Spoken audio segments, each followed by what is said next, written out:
Hello दोस्तों, unique classes Jodhpur में आपका स्वागत है।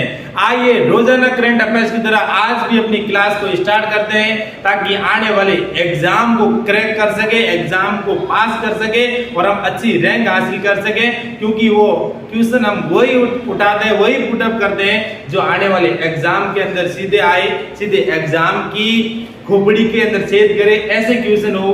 उसी के साथ आइए आज मोटिवेशन लाइन के साथ आज अपने करंट अफेयर क्लास की शुरुआत करते हैं। ज्ञान के बाद यदि अहंकार का जन्म हो तो वह जहर बन जाता है। यदि आपने ज्ञान प्राप्त कर लिया और ज्ञान प्राप्त करने के बाद यदि आपके अंदर अहंकार आ गया तो वो जहर बन जाता है। और यदि ज्ञान प्राप्त करने के बाद आपके अंदर नम्रता आ जाए, विनम्र हो जाओ आप, तो वो अमृत बन जाता है। इसी के साथ आज अपने फर्स्ट क्वेश्चन की शुरुआत करते हैं। आज कारगिल विजय दिवस कब मनाया जाता है?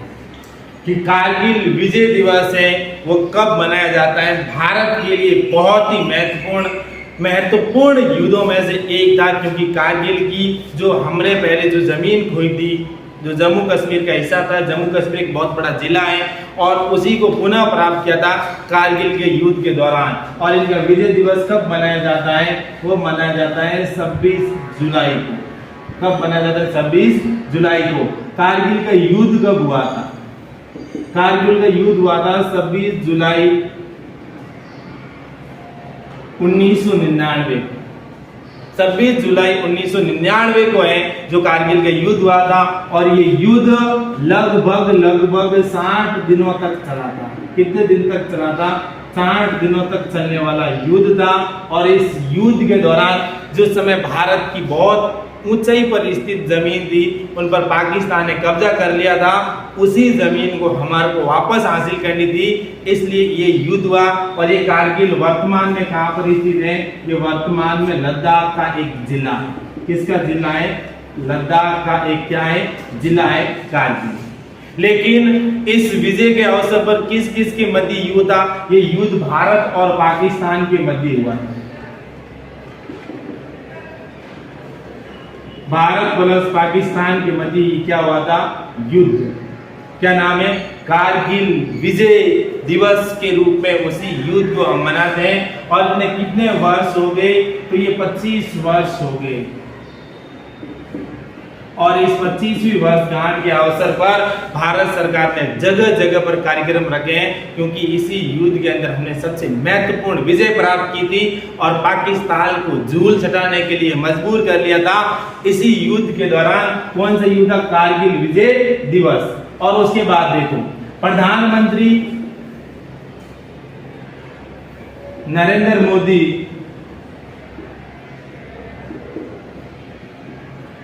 कारगिल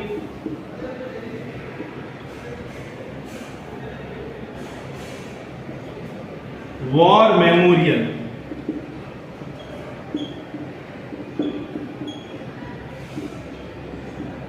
मेमोरियल को संबोधित करेंगे। मेमोरियल को क्या करेंगे? संबोधित करेंगे। और ये कहां पर संबोधित करेंगे? ये करेंगे लद्दाख के अंदर। आज प्रधानमंत्री, तो भारत के प्रधानमंत्री नरेंद्र मोदी भी आज लद्दाख जाएंगे और जो कारगिल वॉर मेमोरियल बना हुआ है उस कारगिल वॉर मेमोरियल को संबोधित करेंगे और उस ललकार भरी, हुंकार भरी आवाज के साथ संबोधित करेंगे, क्योंकि इस युद्ध के अंदर जो हमारे जवान थे वो करीबन 570 जवान शहीद हुए थे, लेकिन जो पाकिस्तान के जवान थे वो पाकिस्तान के जवान करीबन 3000 जवान है जो शहीद हुए थे। कितने हजार जवान शहीद हुए थे? तो पाकिस्तान के 3000 जवान शहीद हुए थे और हमारे केवल 570 जवान शहीद हुए थे, क्योंकि हमारा एक जवान भी पाकिस्तान के 6 जवानों से भारी पड़ता है। इसी के साथ हम कुछ लक्ष्य सीरीज की ओर बढ़ेंगे और उसके बाद हमारा अगला क्वेश्चन होगा बहुत ही महत्वपूर्ण।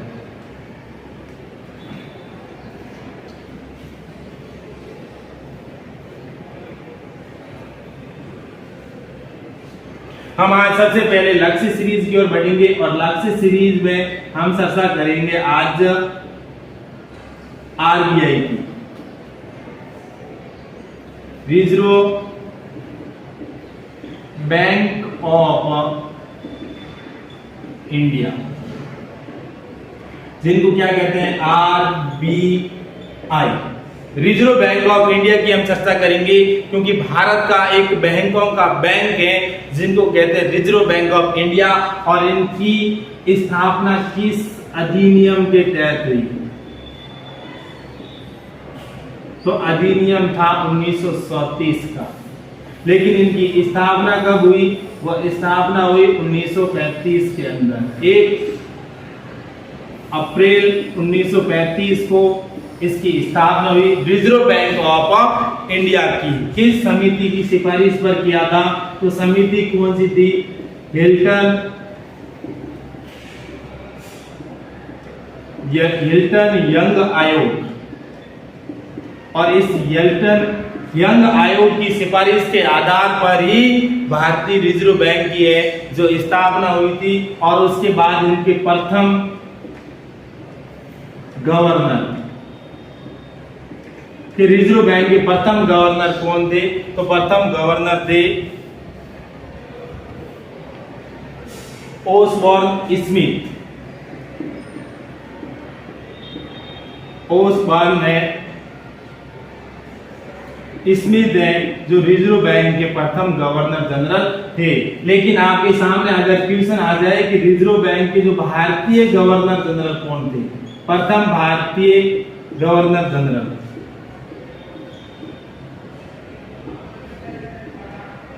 तो भारतीय गवर्नर जनरल थे सीडी देशमुख। कौन थे? सीडी देशमुख थे जो भारतीय गवर्नर जनरल थे प्रथम। लेकिन ये भी क्वेश्चन आ सकता है कि वर्तमान में कौन है गवर्नर? तो रिजर्व बैंक के गवर्नर है वो है शक्तिकांत दास।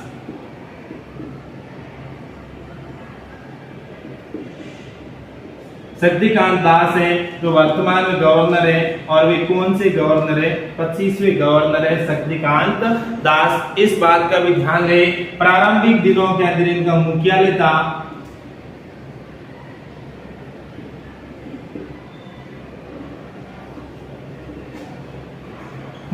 कहां पर था? ये था कोलकाता के अंदर। लेकिन वर्तमान में मुख्यालय कहां पर है? ये वर्तमान में मुख्यालय है मुंबई के अंदर। और ये कब बना मुंबई के अंदर? तो 1937 के अंदर है जो रिजर्व बैंक ऑफ इंडिया का है जो मुख्यालय बनाया गया है वो बनाया गया मुंबई के अंदर। लेकिन जिस समय रिजर्व बैंक की स्थापना हुई थी उस समय रिजर्व बैंक का मुख्यालय कहां पर था? कोलकाता के अंदर। बहुत ही महत्वपूर्ण है भारत का रिजर्व बैंक ऑफ इंडिया। और उसके बाद question number 2,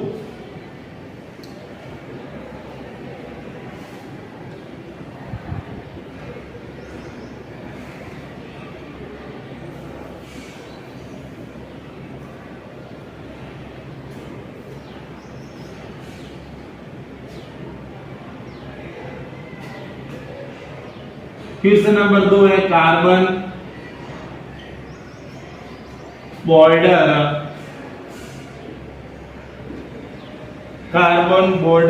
adjustment, carbon border adjustment mechanism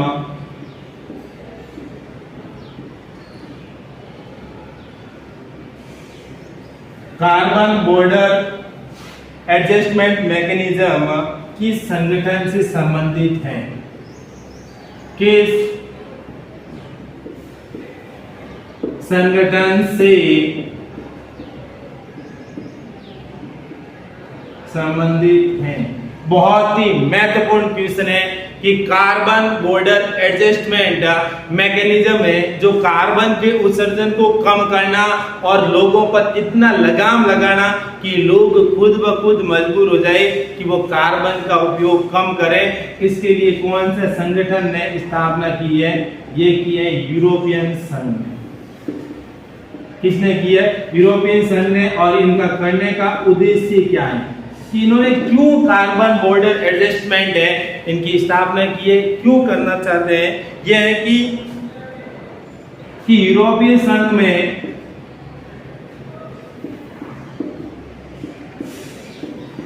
प्रवेश करने वाले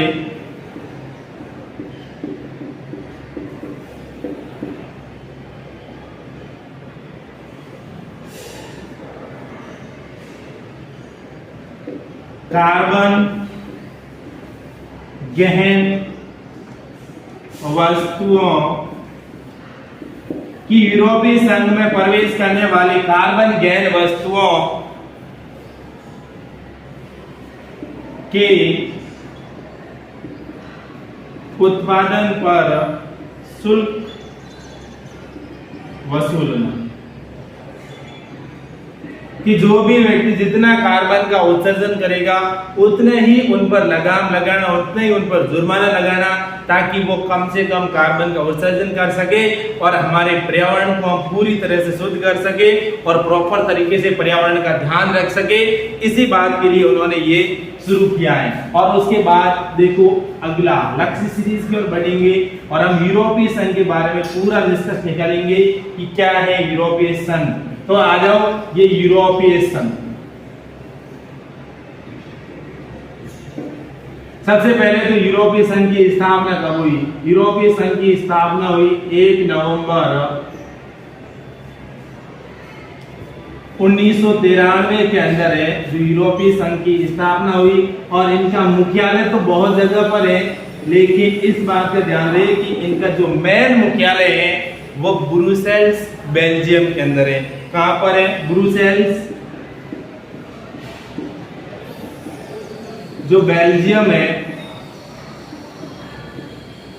ब्रुसेल्स बेल्जियम के अंदर है जो इनका बहुत ही महत्वपूर्ण मुख्यालय है। इस बात का भी ध्यान रहे। और उसके बाद देखो इसके अंदर कितने देश शामिल है, ये भी ध्यान रहे कि जो हमारा यूरोपीय संघ है, इस यूरोपीय संघ के अंदर कितने देश शामिल हैं, कितने देश हैं, तो इस बात का ध्यान रहे। पहले 28 देश थे, लेकिन वर्तमान के अंदर 27 देश शामिल है, क्योंकि ब्रिटेन ने इस यूरोपीय संघ से बाहर निकलने का निर्णय लिया था और वो बाहर निकल गया। और उसके बाद यूरोपीय संघ के अध्यक्ष कौन है? अध्यक्ष है उर्सुला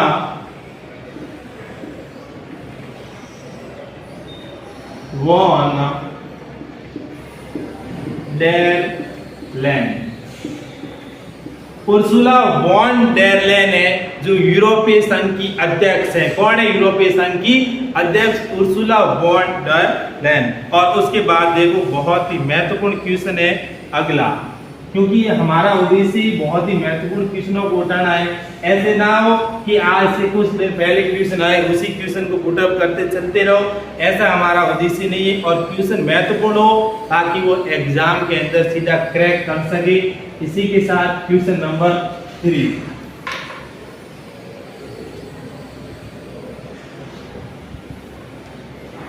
देखो क्वेश्चन नंबर 3 क्या कह रहा है। किस देश में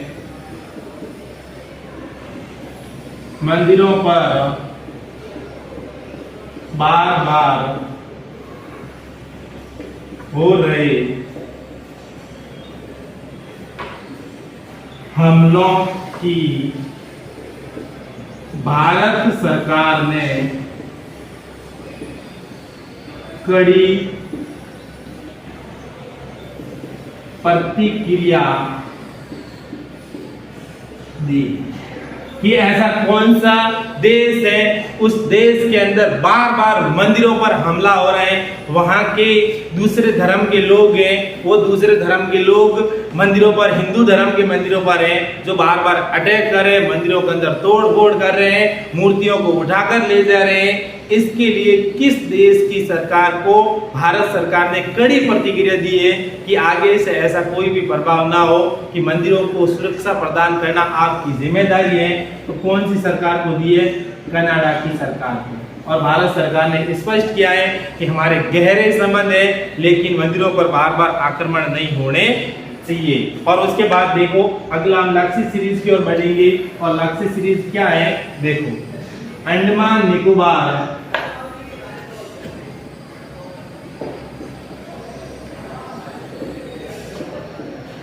निकोबार के डीजीपी किसे नियुक्त किया गया? जो अंडमान निकोबार है, अंडमान निकोबार के डीजीपी किसे नियुक्त किया गया है? तो वो किया गया है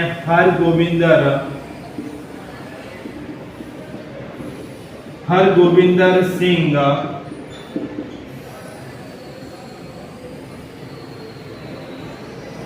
तालीवाल।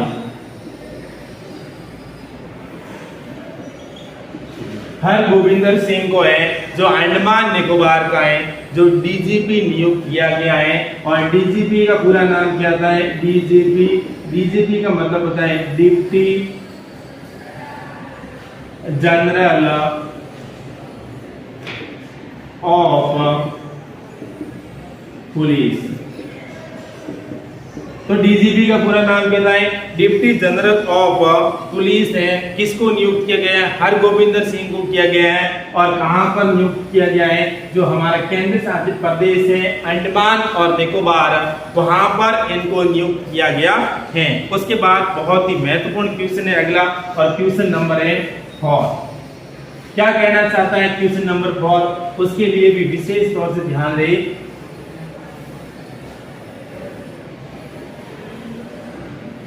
किस खिलाड़ी को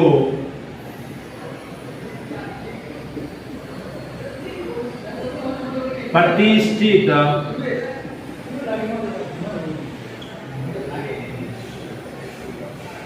ओलंपिक ऑर्डर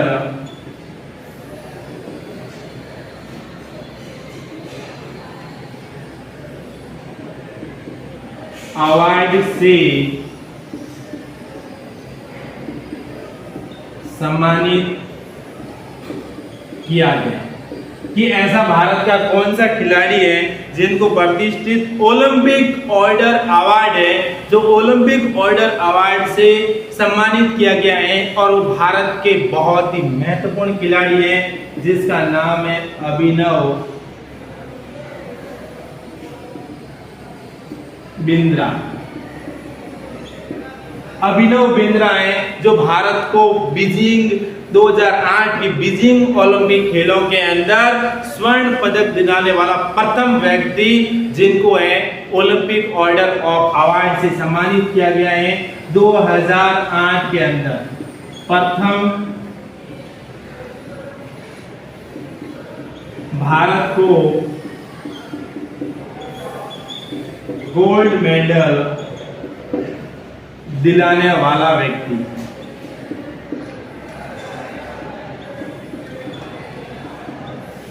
दिलाने वाला क्या है? व्यक्ति बहुत ही महत्वपूर्ण व्यक्तियों में से एक है जिसका नाम है अभिनव बिंद्रा। और ये किस खेल से संबंधित है? ऐसा भी क्वेश्चन आ सकता है, क्योंकि बहुत सारे एग्जाम के अंदर आपकी रणनीति होनी चाहिए। बगैर रणनीति के एग्जाम क्रैक करना बहुत ही मुश्किल है, क्योंकि कौन सा खिलाड़ी किस खेल से संबंधित है, ऐसा क्वेश्चन भी आपके एग्जाम के अंदर आ सकते हैं। तो ये एयर राइफल है, एयर राइफल है, एयर राइफल खेल से संबंधित है अभिनव बिंद्रा। और इस बात का ध्यान रहे कि 2008 के अंदर प्रथम भारत को ओलंपिक के अंदर स्वर्ण पदक दिलाने वाले व्यक्तियों में से एक है अभिनव बिंद्रा। और उसके बाद देखो अगला क्वेश्चन,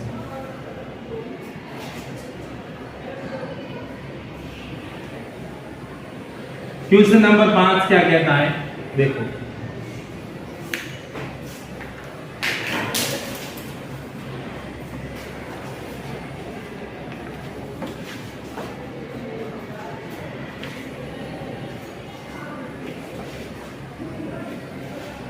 किसे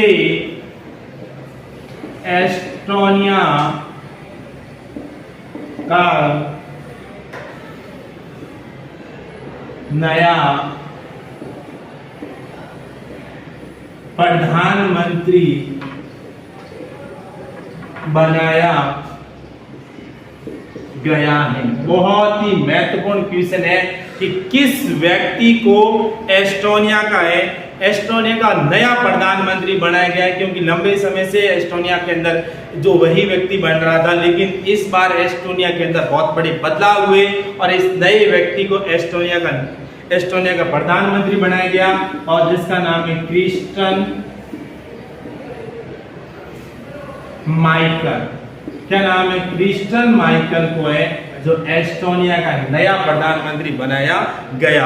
और उसके बाद देखो पेरिस ओलंपिक जो हमारा वर्तमान में चल रहा है, जिनकी शुरुआत कब होगी इस बात का भी ध्यान रहे कि जो हमारा ओलंपिक खेल अभी चल रहा है जिसका नाम है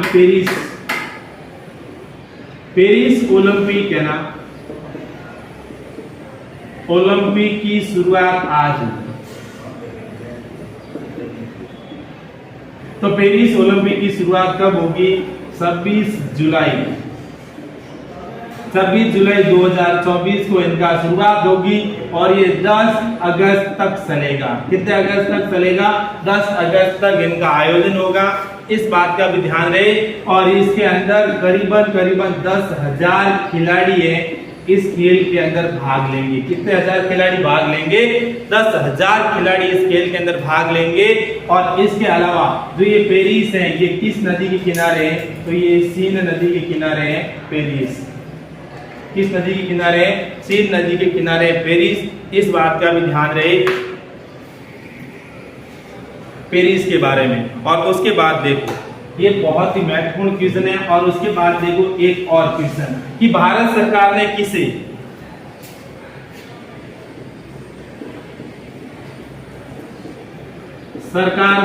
किस व्यक्ति को किसे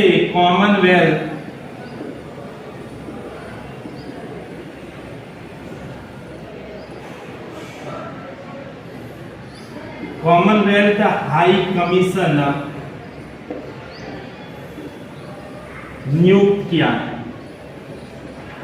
जो हमारा आगे आने वाले जो कॉमनवेल्थ गेम है, उस कॉमनवेल्थ गेम के लिए जो हाई कमीशन है कि किन की देख रेख में हमारे कॉमनवेल्थ गेम है उनकी दिशा निर्देश तय होंगे, उनके लिए पूरी तैयारियां होगी। तो वो व्यक्ति है मयंक जोशी। कौन है? मयंक जोशी। और मयंक जोशी के निर्देशन में ही जो कॉमनवेल्थ गेम है उनके लिए पूरी तैयारियां की जाएगी और उनके लिए हमारे खिलाड़ी भी तैयार होंगे। और मयंक जोशी कौन है? IFS है, इंडियन जो फॉरेन सर्विस है उनके अधिकारी है मयंक जोशी। और उसके बाद देखो बहुत सारे क्वेश्चन है मेरे पास। क्वेश्चन नंबर 6,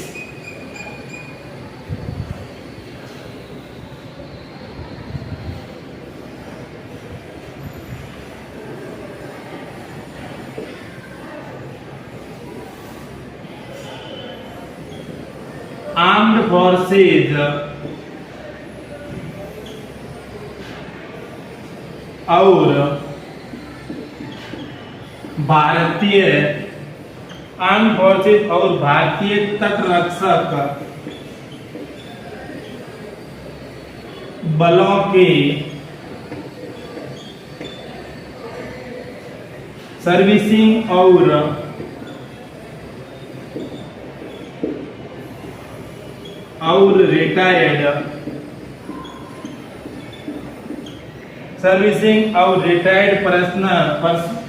रिटायर्ड व्यक्तियों या रिटायर्ड सैनिकों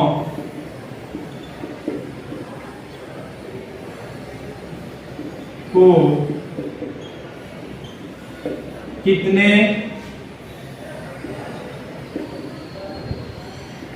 विशिष्ट मेडल 2024 में प्रदान किए गए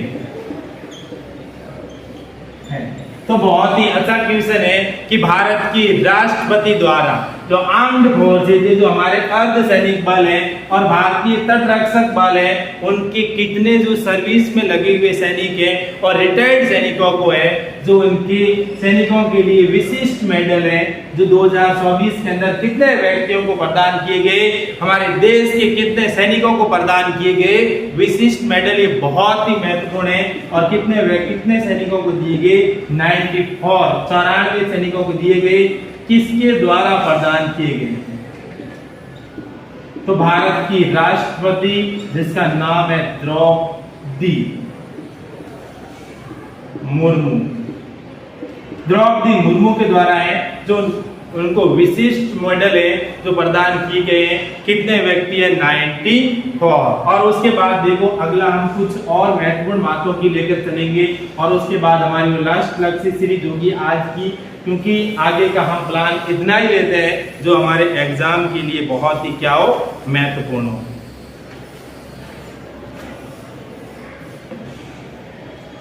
जो देखो भारत का जो राष्ट्रपति हॉल है ना, भारत के राष्ट्रपति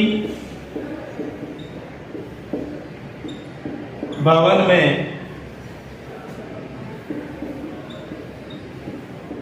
दरबार जो हॉल था, दरबार हॉल का नाम बदलकर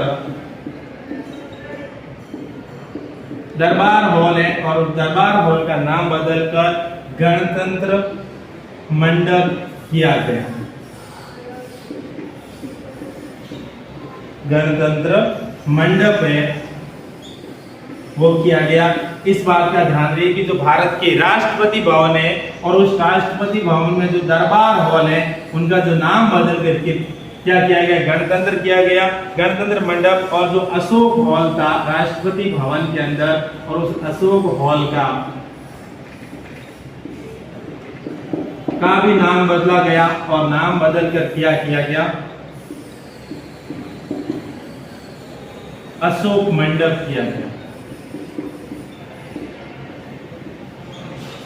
तो ऐसा भी ध्यान रहे, क्योंकि एग्जाम के अंदर वही क्वेश्चन आते हैं जो बहुत ही महत्वपूर्ण हो, क्योंकि एग्जाम का pattern day by day change हो रहा है। अगर हम समय के साथ अपने आप को नहीं बदल रहे हैं, इसका मतलब हमारे अंदर एग्जाम क्रैक करने की जो कैपेसिटी है वो धीरे धीरे कम हो रही है। इसलिए हमेशा ध्यान रहे, बहुत ही महत्वपूर्ण क्वेश्चन का लक्ष्य बनाए रखें, वही क्वेश्चन आपके लिए बहुत ही महत्वपूर्ण साबित हो सके।